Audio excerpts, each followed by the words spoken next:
And this is it. I know, neither do I, to be honest with you. But I wanted to make sure that it was documented, make sure that, you know, there's so much more to this story than what's written here. So I just wanted to ask you a few questions. Anytime. You can ask me now. You can ask me if you can't. You something comes to you, ask me. I'll tell you the best I can.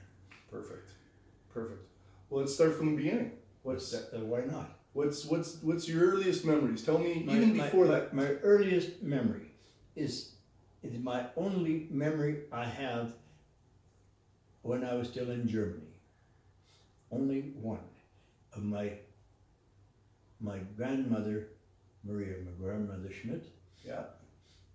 She babysat me when my father was in Canada. Okay. And mother got herself a job. She was working, and my grandmother babysat me. And I can remember that. The reason I can remember, I can still picture Grampa in my mind. But what I really remember, and I know that this is not planted, I know for sure it's mine, is that when she gave me lunch, she gave me lunch and a glass of milk in a green glass. I've heard you mention this before, and that is amazing that you can remember the milk from the green glass. The green glass. And you mentioned you remember how it tastes. It didn't taste right. I'd never drank that green glass. Funny color. Yeah, I guess. Yeah, it stuck in my head, eh? So if you guys came over in 33, so that's when you were... At 29. Sorry, 29. So you came over when you were 4 years old. 3. Okay. We came over in November. Okay, it was just before your 4th birthday. Yes, yes. We came over in 1929, and in 1929 in December I turned 4. Yeah. So you came over when you were 3 years old. So yeah. This memory was obviously before that. And you were always telling me you don't have a good memory. I can't remember anything. But anyway, my next memory that I can remember is my freedom on the ship. Okay. My mother was seasick. The North Atlantic was stormy. Well, especially in November. Yes, November especially is the Yeah. stormiest month. And for I think for 24 hours they rode an anchor because the waves are so big they were afraid for the ship. So and it took a long time to come too. And yes, it was. But I don't really remember that part. Yeah. I remember I was birthed with my mother. Mm-hmm. And the kids, my brother and 2 sisters, they had a birth somewhere else. Now I don't know. I probably was there, but I don't remember. Yeah. But I know that I remember going back to see mother a lot. Yeah.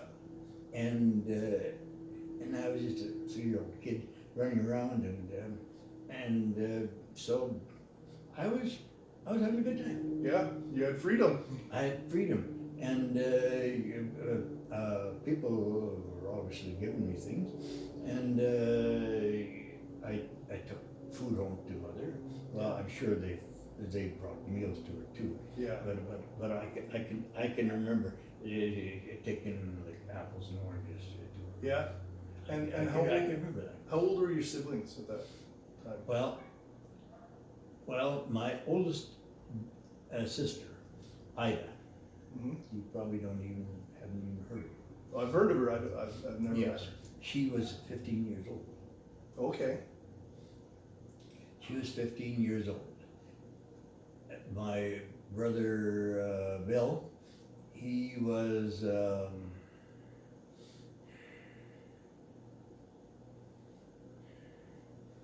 think he was 12. Yeah. Ethel was 10. And I was 3. Yeah. Your mother asked me why the gap. I had a brother, 2 years older than me. He died and he got some kind of disease, and there weren't medications. You know, Yeah. you got a disease, You usually succumb to it. yes. Yeah. He died just all. I think if you have you read that? No, I didn't. I just skimmed through it. Oh, well, I mentioned it, so I'm just repeating myself. But he died just days, maybe, I don't know the exact time. He died before I was born. Oh, okay. And Okay. my grandfather died a couple of days before I was born. Oh, really? Yeah, my paternal grandfather. Wow. So All that would have been a same tough period of time. Like, It was a new baby coming it was and a stressful time. and a young child and Yes. and your mother's father passing away. No, it was my father's Your father. father's father. Okay. Yeah. So anyway, yeah, you read it, and if anything that isn't clear or anything you want clarified, hey, Yeah. I definitely will. And you know what? There will probably be lots of questions that come out of it. well, okay, I will answer. And so I thought you had already read it. No, I see what I thought when she handed me that envelope. I thought she I had had a kept copy this of it. here and that she had printed it out and gave you a copy. Yeah. No, I haven't read it yet, but I Yeah. definitely will, and there will be lots of follow-up questions. This is the late part of it. Yeah, that's the early history, Yeah, that's the kind of the European history and Yeah. through your mom's eyes. Yes. She was a young girl when they came back. She was born in Russia, and she was a young girl. And for some reason or other, I looked through my papers, and I haven't established exactly the year that she came. She was born in 1897. Okay. She was born in 1897, and the war broke out in 1914. So she was 17 years old when the war broke out. Yeah. My father was 19. Yeah. And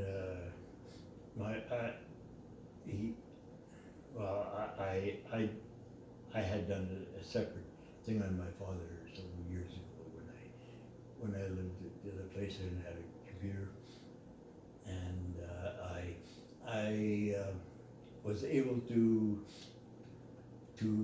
trace his movements. I remember I have a copy of that. Have you? Yeah, because I remember you made lots of copies of I that. made copies. I didn't think anybody would be interested in a grizzly war, but it's up to them. I did for myself and Irv. We cooked this up. I did 99% of the research, but when I found something, I would call them up and we'd have lunch. Yeah. Talk. So. And you know what? I have read that. I'll have to go back and revisit it because that was a number of years ago you did that. Yes. Yeah, but I do have a copy of that, and I have. You also put a lot of files on a CD. I made CDs. First, I made CDs with that stuff, and then I thought to myself, I think I'll put it on paper. Yeah. So I did. I put it on paper. Yeah. So your mother was born in Russia, and then she went to Germany when she was fairly young. It was, yes. She was probably, I would think 6, 7 years old. Yeah. Oh wow. Yeah, really young. Really young. Yes. Something like that. She was. And yes. And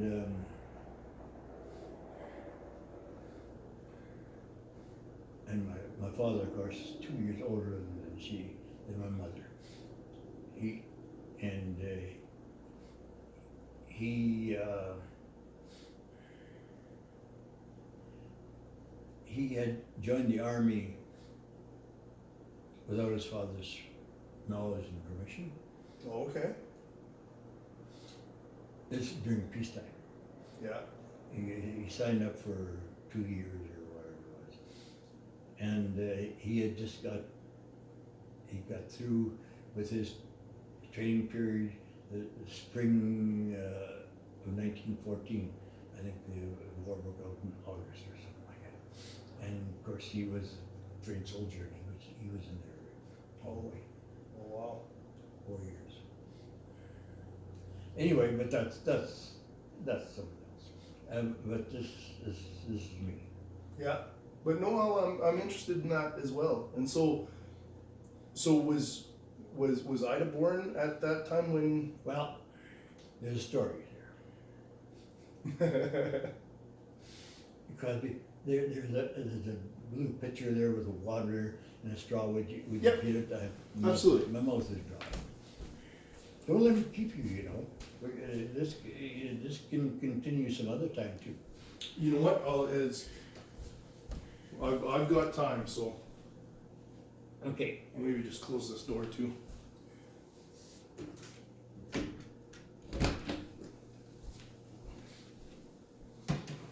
So Well, tell me the story then. All right, I'll tell you the story.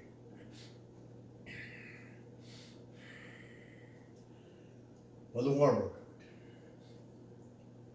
And first of all, there was a Russian army invaded East Prussia from the east. Okay. Along the main, there's a plain run through the east there. The north is forested, swampy, and the south is hilly, lake country and stuff like that. Anyway, most of the people lived in the middle of it. Anyway, so the Russians invaded with an army, and the Germans only had one of their armies there. The other 7 armies were invading Belgium and France Oh, okay. in 1914. That's the bulk of their army was down Yeah. east, and they had the one army, the first army. They numbered them. They had it happened to be the number 1 army, and it probably on purpose because they're all recruited in that area. It was Prussian, East Prussia.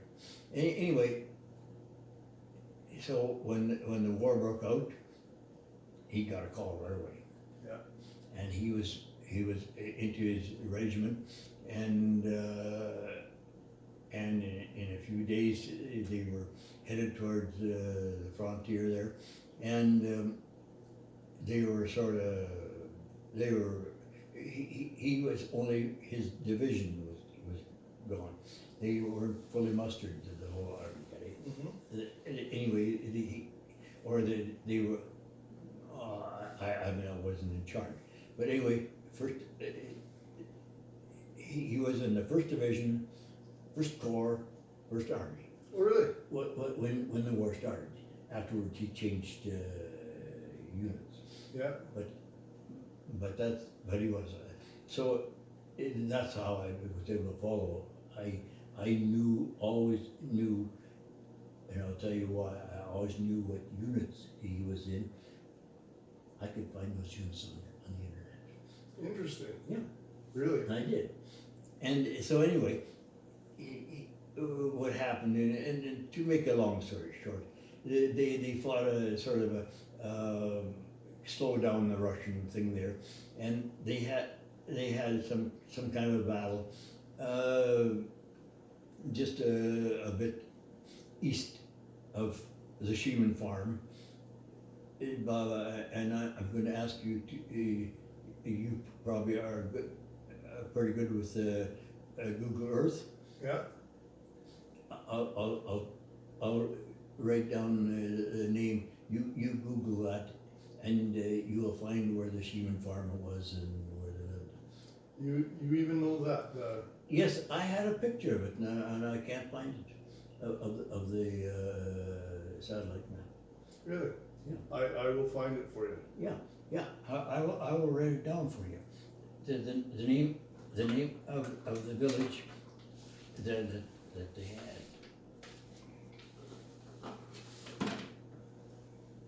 Or you could even write it on the bottom of the map there, Yeah, well, or on the back. there's another map here, and I'll write it on there. I also put in a small map of that portion of East Brush, where the Sheeman farm was, where we lived, and where I was born. Where the hell is it? Maybe it's in this envelope still. It might be still in the envelope. I don't see it here. There should be another little map. Just look what's in here. Nope, No? nope, nothing here. Don't know what asked me. I'll have But to it- ask Mom. Yeah. Anyway, I'll just write it down here. Sure.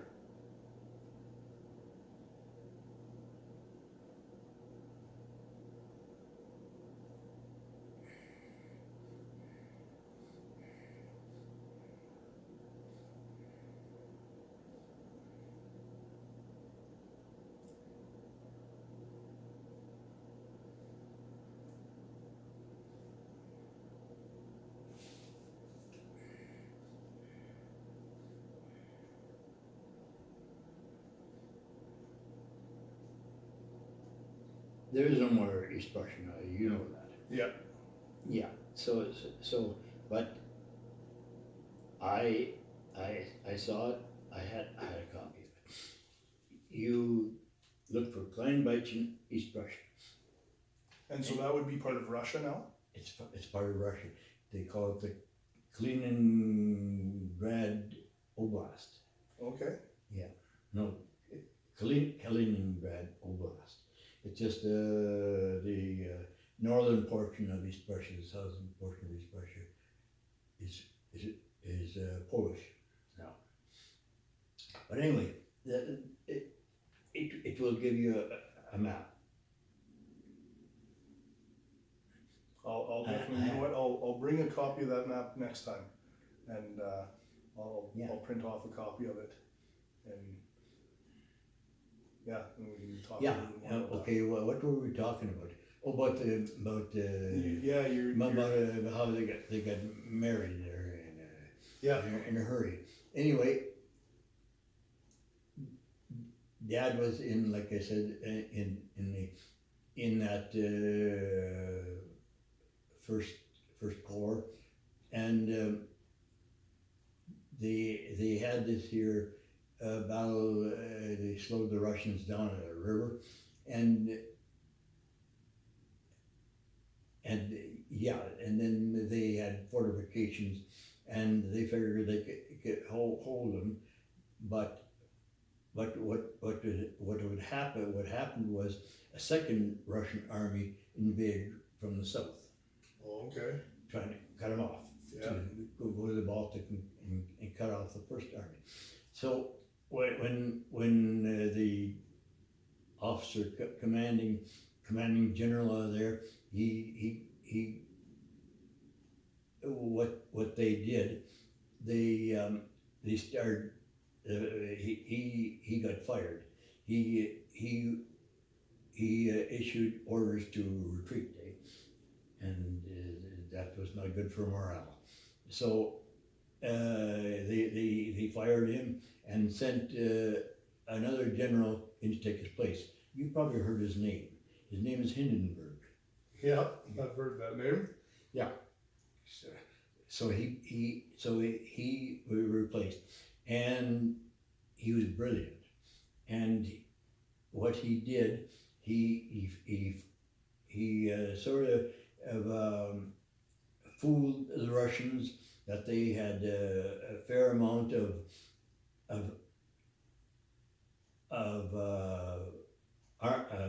power there on the other side of the river, and it is not something that they would just jump at.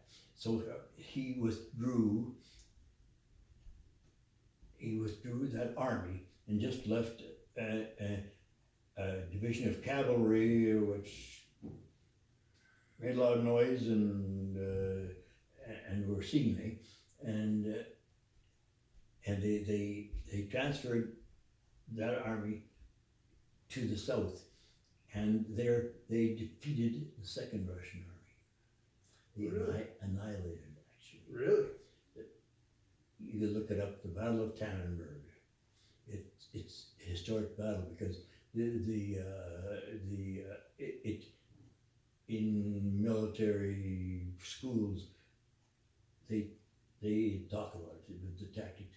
Hindenburg he set it up and he encircled the Russian army and annihilated it. Wow. Took them, half of them prisoner and Yeah. the rest. Yeah. Whatever. Anyway, but while this was happening, when this was happening, he had orders that they were going to be moved. My mother was staying at the Sheeman farm. She was an employee. Mhm. The other kids were smaller, and the bigger boys were in the army or whatever. I don't know, but they're labor intensive, eh? Yeah. And my mother's family had problems, and the elder children had to go out and find a job. Mhm. So anyway, she was there, and I guess they courted or whatever. Yeah. Anyway, he come home for one day, and him and my mother got married. Really? Yeah, and then he got had to join his unit, and they went off to someplace in Poland or some fucking place.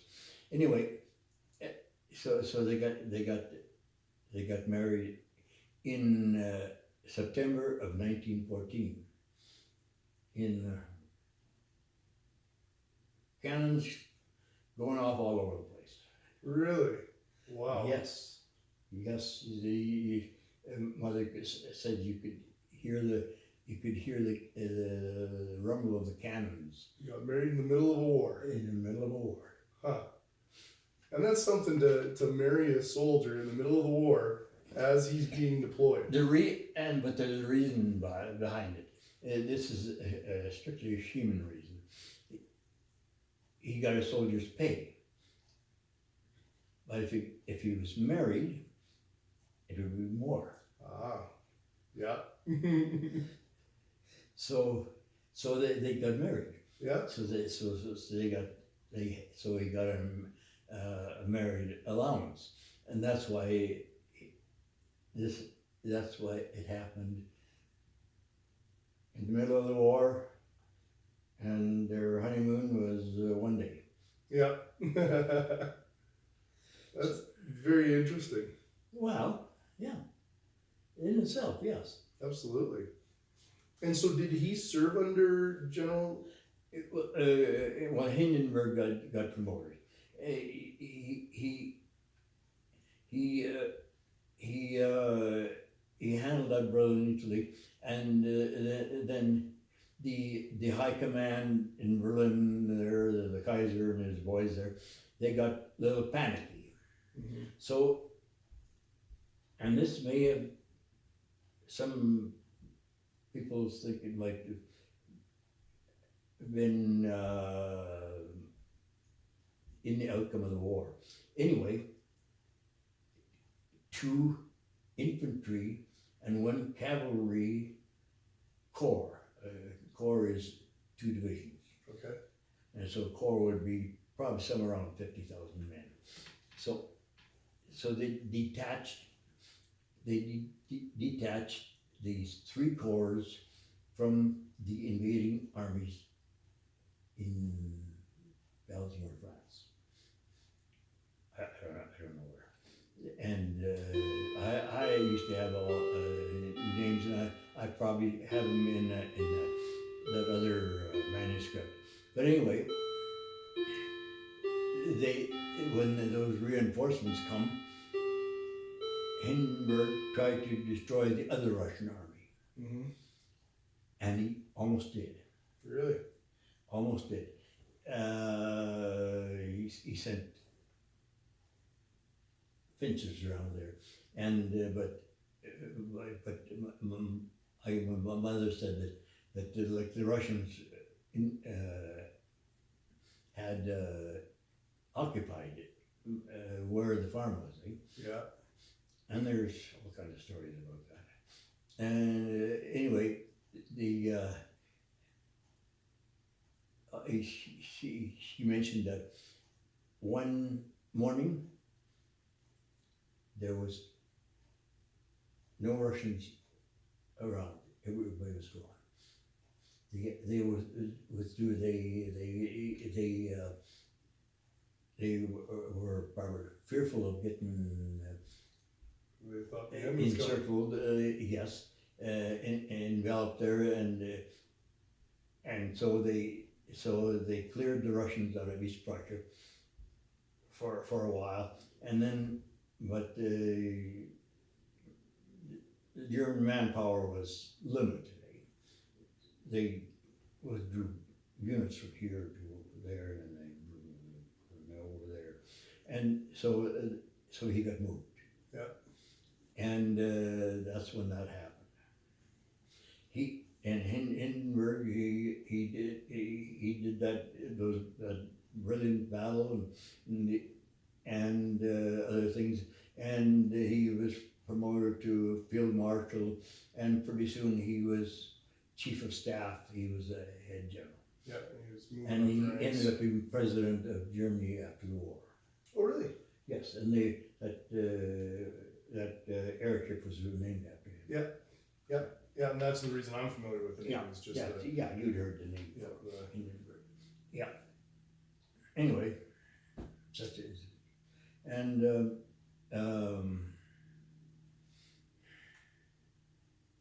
well, one thing I should tell you. Well, no, it's calling this up. It's not about this.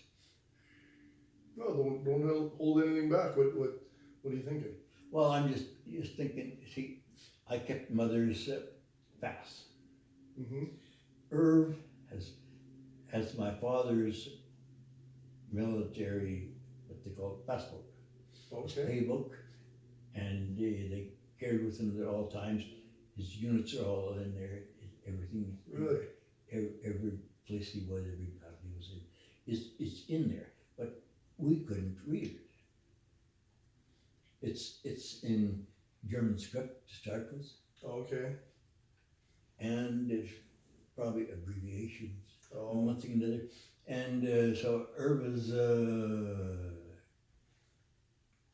looking for relatives there in Germany, and he ran across one guy, answered one of his emails.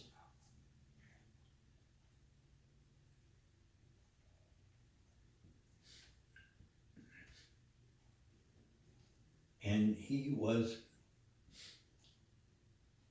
an ex-officer, Air Force officer, German officer. Yeah. And he retired. And so him and Irv mentioned that he had this here passport that we couldn't read. Yeah. And so what Irv did, he took pictures of the page and emailed. Yeah. Emailed it to him, and he translated it all to us in perfect English. Really? Yes. Wow, what a find. It was just eye opening, and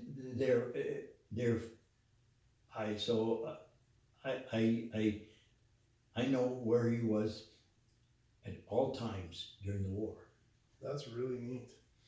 And I don't know the details. Yeah, but you know where I he know was. where he was. Yeah. Yeah. And because I was one thing I was curious about. I remember when I was going to school and the war was on. So I asked my father. I says, "Did you in the war, did you ever fight against the British or Canadians? Mhm. I asked him. He says, no. He's only on the Western Front for a very short time, he says. And he had been wounded. He was badly wounded. Oh, okay. He got a headshot. Anyway, he after he was wounded, when he was convalescing, they retrained him Yeah. into a different branch, and so he was no longer in the first division and the first corps and all that, and so he's in different ones, and they had sent that unit. This was at the same time, if you know about Canadian history, European history, is there was two big battles in early 1916. Okay. And the first one is just strictly the Germans and the French, was the Battle of Verdun. But while that was going on, the French asked the British to relieve them, to attack somewhere, to withdraw, so they withdraw some forces. Yeah.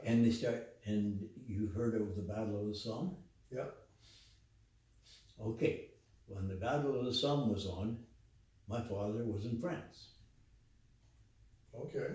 but he was the front line, you know, and the British was the offensive armies. They attacked Europe, and what the Germans had was to have units on the side so they couldn't be Couldn't be encircled. Yeah. encircled from the side. So he says, I asked him, I says, when you were there in France, I says, who was on the other side? He says, Schwarz, blacks. They were French colonial troops. Oh, okay. So he didn't. They were just sitting, holding the line. I see. Yeah. So he did not do any fighting.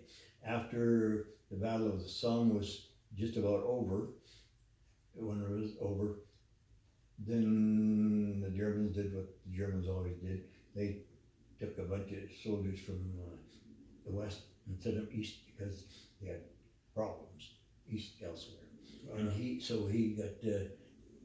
was there from I think it was from June until around the 1st of August in France. And then he went back out to the eastern. Yeah, about a month and a half. And then he went on to Romania because Romania entered the war there, so they had to raise an army to counter the Romanians, and he was in that. So anyway, that's what I said. I have the mother's passport, and Herb has the dad's military passport. Interesting. That's really neat. Wow, what a great But that has story. nothing to do with the story. Yeah, no, that's an interesting sidebar though.